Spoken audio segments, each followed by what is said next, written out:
Hi hello friends, అందరికీ నమస్కారం అండి. వెల్కమ్ టు అవర్ ఛానల్ అండి. ఈరోజు రేణిగుంటలో అంటే ఆర్జీటీ అంటే ఏంటి అని అడుగుతున్నారు కదా, అందుకని రేణిగుంటలో క్లైమేట్ చూడండి ఎలా ఉందో. మన మొక్కలైతే తెల్లవారితో 6:15 అవుతుందండి టైము. మబ్బులు చూడండి ఎలా వేసుకొని ఉన్నాయో.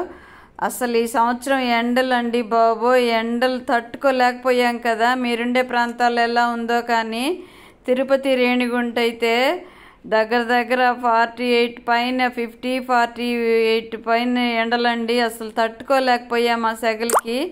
హాయ్ ఫ్రెండ్స్, అందరూ ఎలా ఉన్నారు? నా వ్లాగ్స్ కానీ మీకు నచ్చినట్లయితే తప్పకుండా ఒక లైక్, షేర్, సబ్స్క్రైబ్ అండి. ఇదిగోండి వెదర్ అయితే కూల్గా ఉంది, ఎండలన్నీ తగ్గిపోయినాయి కదా.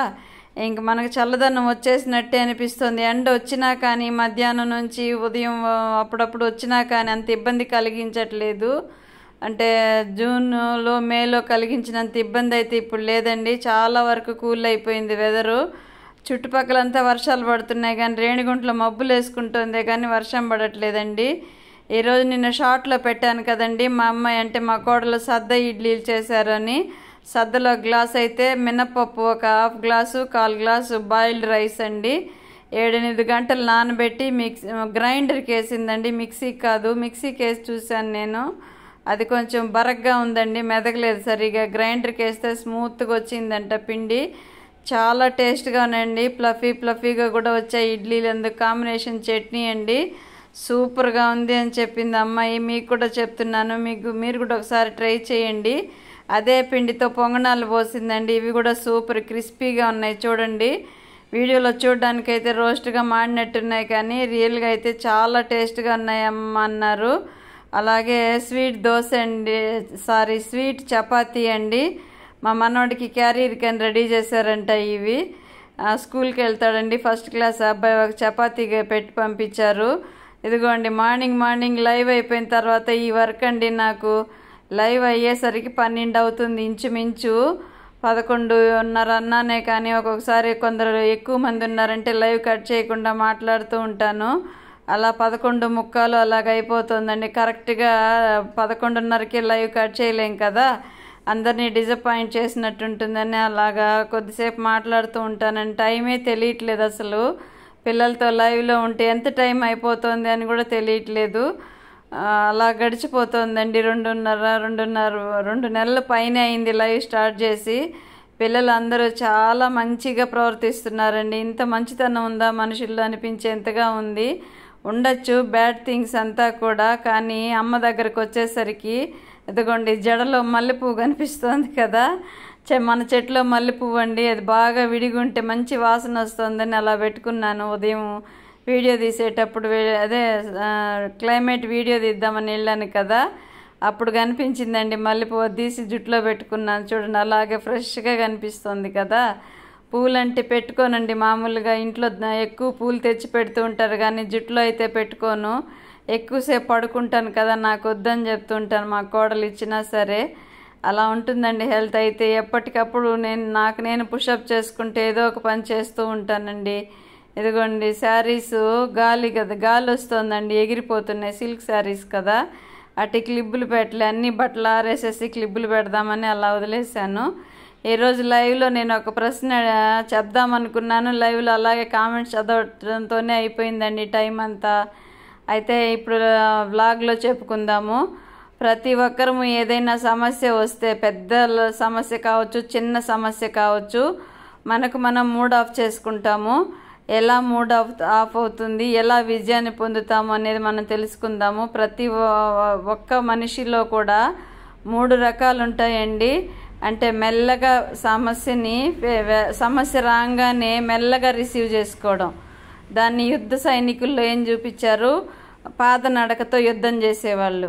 పాదనడక అంటే నడుస్తూ కొత్తి డాలు పట్టుకొని యుద్ధం చేసేవాళ్ళు. మెల్లగా ప్రొసీడ్ అవుతారు యుద్ధంలో, అంత స్పీడ్గా ఉండదు వాళ్ళది. పరిస్థితి మనకు వచ్చే పరిస్థితులు కూడా వెంటనే రియాక్ట్ అవ్వరు కొంతమంది.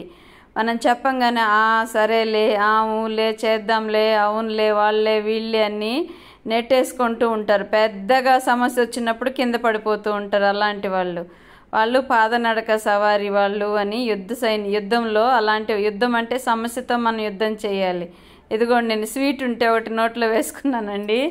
అది తింటూ కొంచెం ఆకలేస్తుంది, ఎక్కువ మాట్లాడుతున్నాను కదా, 1 అవర్ ఫుల్ స్టాప్ లేకుండా మాట్లాడుతున్నానండి. నాకే ఆశ్చర్యంగా ఉంది, ఇంత మాట్లాడుతానా నేను అని. నన్ను నేను చూసుకున్నట్టుందండి. లైవ్లో అయితే మాత్రం రోజు రోజుకి నాపై నాకే ఆశ్చర్యం వేస్తుంది.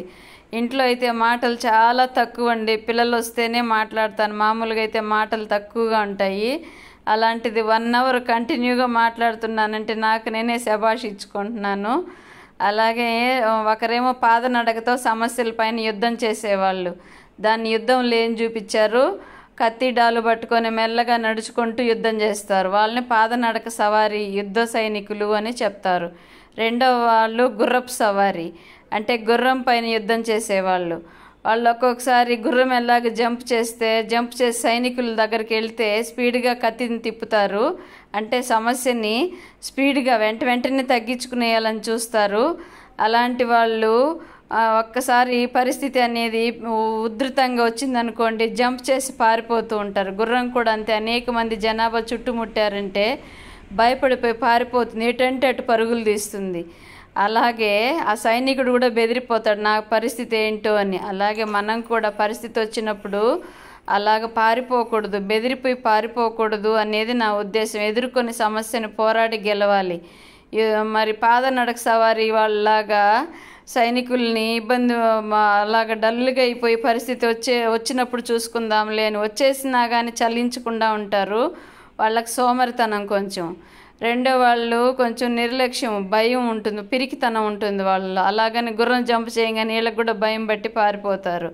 మూడవ రకం వాళ్ళు మహారథులు అంటే వాళ్ళు సమస్య రాగానే దాన్ని 3 కాలాలు, భూత భవిష్యత్ వర్తమాన కాలాలు 3 కాలాలని ఆలోచించుకొని అర్థం చేసుకుని వెంటనే జరుగుతుంది ఆ ప్రక్రియ. వెంటనే అర్థం చేసుకుని ప్రాక్టికల్గా తీసుకొని వచ్చేసి ఆ సమస్య పైన విజయాన్ని పొందుతారు. వాళ్ళని మహారథులు అని కూడా చెప్తారు. వాళ్ళకి అన్ని రకాల తెలివితేటలు ఉంటాయి, అందుకే త్రికాలదర్శీలు అని వాళ్ళకి చెప్తారు. అంటే 3 కాలాల జ్ఞానం వాళ్ళలో ఉంది, వాళ్ళు దర్శిస్తారు. దర్శన అంటే చూడడం. అలా చూసి వాళ్ళు పుషప్ చేసుకొని వాళ్ళకి ఎవరి సహాయం అవసరం లే, ఎవరి తోడు వాళ్ళకి అవసరం లే, భగవంతుడు జతలో ఉన్నారు అనే నమ్మకంతో దేహదారీలందరినీ విడిచిపెట్టి ఒక్క భగవంతుడిని నమ్ముకుని వాళ్ళ పరిస్థితి పైన యుద్ధం చేసి విజయాన్ని పొందుకుంటారు. ఇప్పుడు మనం చూసుకోవాలి, ఈ ముగ్గురిలో నేనే సైనికుణ్ణి?